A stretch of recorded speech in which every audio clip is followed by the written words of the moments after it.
วันเพ็ญ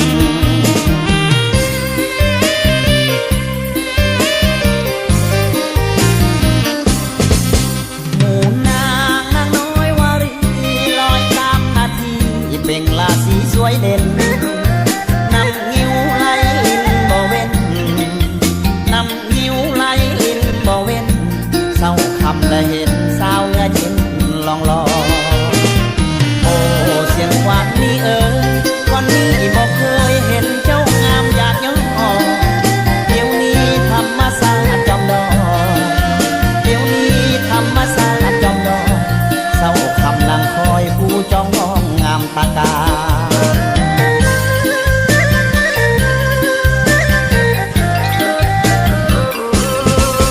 ให้เห็นมิ่งควันเสียงขวางสายลมไหลลวงข้าสุดหวังเมื่อฝันผู้เพียงเป็นลอนกายกันผู้เพียงเป็นลอนกายกันให้ข้าสุขสันต์กับความงามเสียงขวาง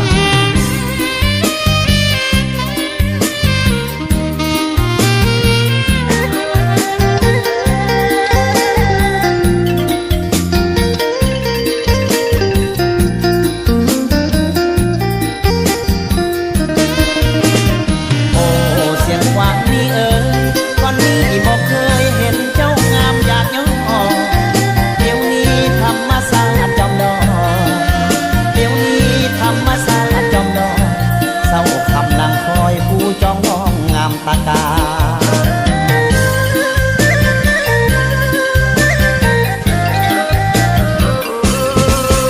ให้เห็นมิ่งควันเสียงขวางสายลมไหลลวงข้าสุดหวังเมื่อฝัน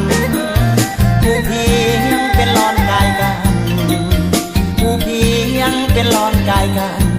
ให้ข้าสุขสันต์กับความงามเสียงขวาง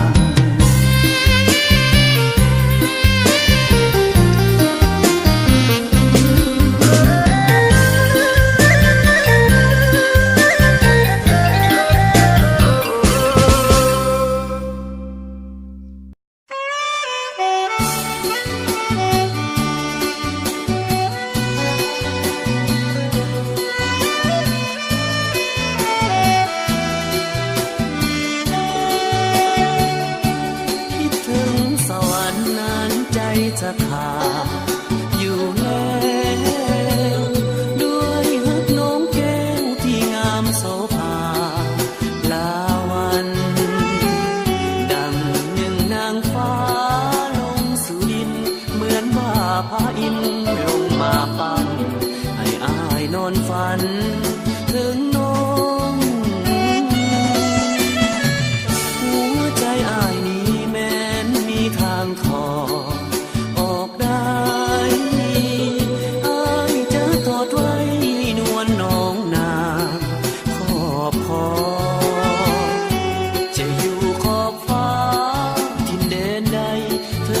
แสนไกลอายก็จะต้อง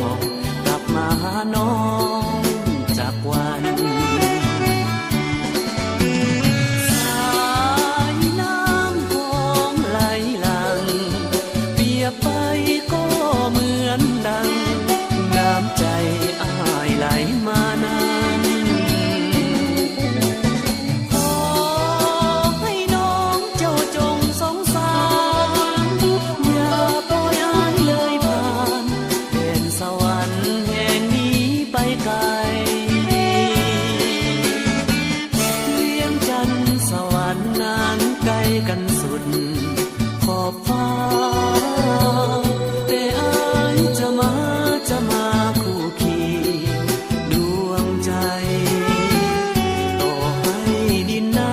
ำมากีดกันเดี๋ยวป่าพาสันกันเอาไว้หักยอมข้ามได้เสมอ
ลับฟ้าสูนลีญาคอยคำคำโอ้งามดี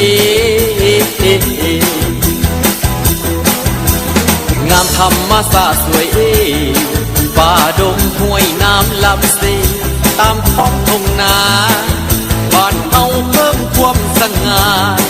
ในยามแลในและอย่าสร้างแปรแสนหักแพงบ้านเกิดเมืองนอนโอ้ถึงเวลาพักเลิกการงานได้จบก่อนสมควรแล้วเสียงคอและคงดังแววกระจายบันเทิงทุกแนวสุดแสนอ่อนสอนเติมคูณสวดทั่วทุกบอนสะอ่อนดีเบิ่งแล้วแสนตื่นใจเมืองลาวใหม่สง่าราศีโอดยามลาตีชีวิตชีวามวลซื่นเบิกบานได้สมรายการของศิลปะวันนาคดีสุขอยู่พาลานาทีด้วยเสียงดนตรีของบ้านเฮา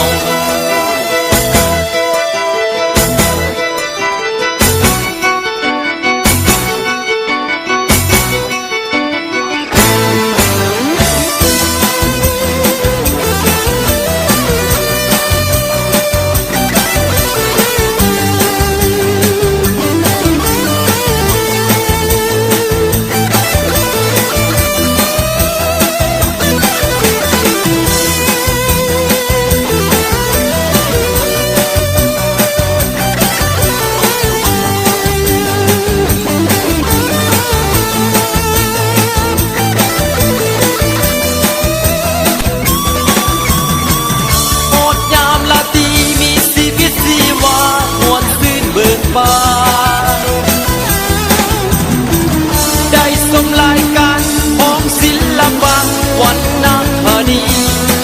สุขอยู่พาลานาทีด้วยเสียงดนตรีของบ้านเฮา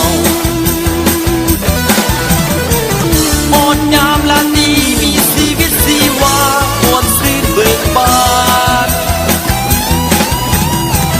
ได้สมรายการของศิลปะวันนาคดีสุขอยู่พาลานาทีด้วยเสียงดนตรี